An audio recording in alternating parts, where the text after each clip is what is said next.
most of what we can teach in lectures, in workshops and things tends to be about portraiture, tends to be about how to make someone look better with different body types, how to capture people in different light.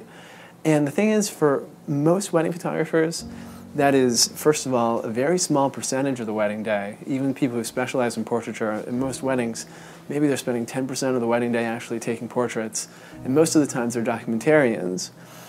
And at least in my opinion, in a lot of ways, it's not the most important part.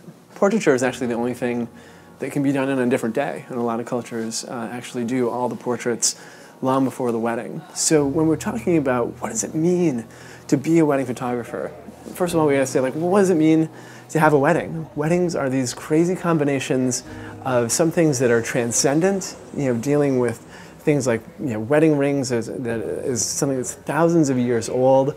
What does it mean to be human? What does it mean to be in love? And also some things that are incredibly personal and grounded. Like, what does it mean to be you?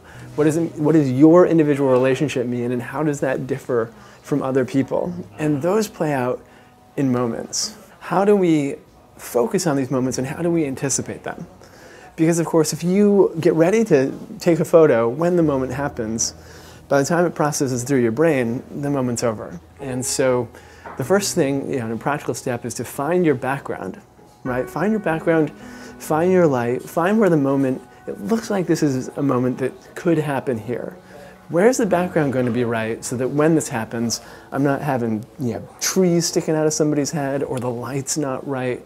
And then keep the camera to your face. When you think the moment is over, when you think, oh, I got it, keep it up, be ready, because it's often that half second after when people pull away, or if someone notices you and then they say, oh, I don't have to care about you anymore, and then they're real, and then they're most themselves. But when you don't see a moment about to happen, move.